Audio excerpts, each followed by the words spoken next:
Hi, today I want to talk about a topic that has been trending in Nigeria for a while now. As we all know, the RUGA Project.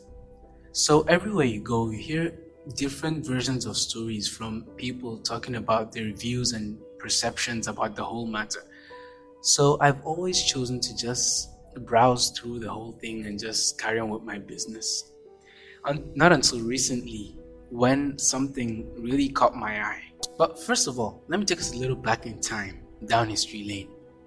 Back before most of us were even born, back when agriculture was the backbone of this country, back before all the capitalism and all the politics, back when people still had hearts and also ambition.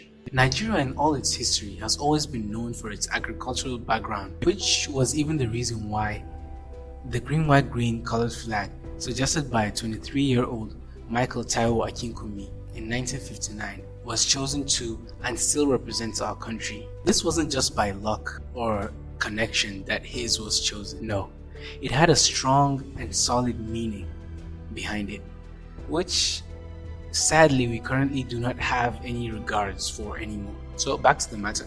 I saw this broadcast message going around on social media, which I'm sure most of you might have seen too by now, about some group of people planning to go on a protest or something similar to that for the boycott of cow meat.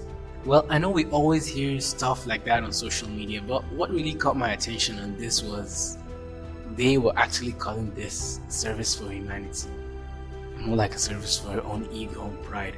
Just a quick notice. They, the Fulani people, were all trying to put the whole blame on, actually prefer their cows very much alive than dead. So if you try to boycott beef or whatever you said, you're actually doing them more good than harm. Stop it all up.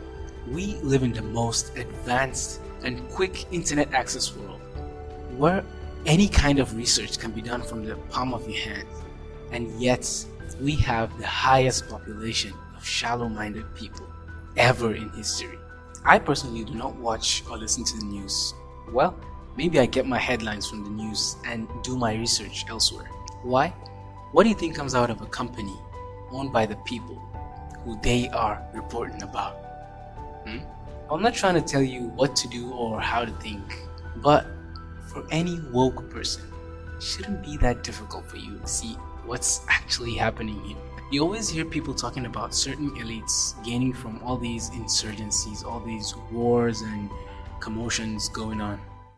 Well, it is true, but you'll never hear that on the news. Our large diversity in culture and religion is supposed to serve as a means for bringing us together, a means for building bridges to understand more about cultures that ain't yours, to understand people that come from different cultural and religious background. But instead it has become a barrier, a wall that separates an individual from a particular cultural and religious background from another person from a separate religious and cultural background. We have been brainwashed into thinking and acting how these puppeteers want us to act and think. Well, how I got to hear about this whole RUGA project was from a colleague of mine at work. He asked me, "What do you think about this whole RUGA project stuff?" And for a person who doesn't watch the news, I was like, what really is the whole gist about this RUGA project and everything? Although knowing I'm Hausa, he now replied, "The president wants to allocate in every state in this country a space for Fulani people to rear their cattle." So I was like, what? Just Fulani people? But why just Fulani people? Why not everyone? So I knew there was something off about that. So I was confused to why the president would designate certain space in every state just for Fulani people. So thankfully, there was someone behind us who happened to hear our whole discussion. So he was like, it's not just for Fulani people. It's meant for anyone into farming and cattle rearing. And I was disgusted by what this guy was trying to make me believe. So we are always quick to sharing information, but we really have time to research on that information, like confirm first before sharing. I'm saying this not because I know everything, nor am I saying it because all information shared are not true. No, but People talking about things they have no idea of has become the norms in our society.